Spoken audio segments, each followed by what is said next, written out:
At the other side of the aisle here on the highly controversial debt deal, joining me now, just in from Washington, Congressman Jim Costa. Welcome back to Sunday Morning Matters. Thank you. Well, thank you, Alexander. It's always good to be on Sunday Morning Matters because it does. That's it matters. Right. And, you know, a lot matters after what we went through this week. Everybody was waiting for this deadline. It gets done here. And I'm wondering from you, you sent out a letter February 1st. You remember that letter that you sent out and said, let's get this done.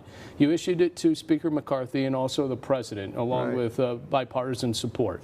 Why wouldn't that get done back in February? And we had a lot of controversy leading up. Well, we did, and unfortunately, those of us who signed the letter, I was one of the leaders of it, our wishes were not followed, and consequently, a lot of other things came up in between. And Congress works for better or worse under deadlines, and sometimes we don't always meet the deadlines, but we finally did the right thing and reached a compromise, as we must. You know, $32 trillion in debt. Come 2025, that's going to be raised another $4 trillion as you suspend the debt ceiling at this point. And I'm wondering from you, is America bankrupt?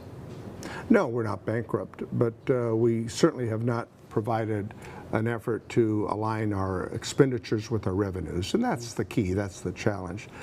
In the 19 years I've been in Congress, we have voted to increase it 17 times, 3 times under the Trump administration. That was the last, and the whole time our deficit that you pointed out went from 17 trillion to 28 trillion. It increased by 25% during the Trump administration. If that had not occurred, we would not have to have lifted the debt ceiling as we did this year. You brought me back a souvenir from Washington. Right. It is your vote on the passage of that on the House floor. And obviously, I know the votes, you know the votes. At home, if you're not counting, there were more Democrats in favor of this than Republicans. Does that surprise you? No, because Democrats in the years that I've been there have always felt that it's one of our obligations never to put our economy in jeopardy, because this is our nation's ability to maintain you know, a good functioning economy, jobs, pay Social Security, pay our veterans. This is all about our accrued debt, and America's not a deadbeat. This is about paying our bills. We have a problem with our overall debt, to be sure, and what that requires is Democrats and Republicans sitting down and trying to get an agreement on our expenditures versus the revenues that pay for what we prioritize as important. I'm wondering from you, we heard from Speaker McCarthy in an exclusive interview. He says America won. He also says the Central Valley won. Do you agree?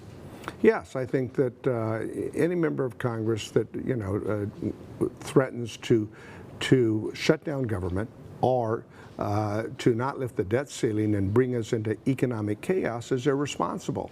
So America did win when we do this, and there should not be the drama, frankly, but to use those that wanted to use the leverage, and they attempted to use the leverage of the debt ceiling for other political agendas, were not successful, and that's why America won.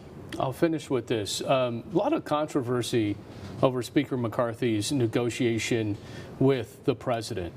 And I'm wondering from you, I know you're on the other side of the aisle here, and I know you would rather probably see Hakeem Jeffries with the gavel.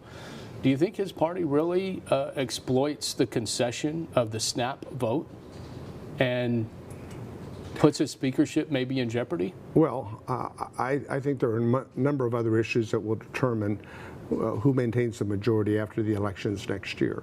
But I think that, you know, I want every president to do well. I want every speaker to do well.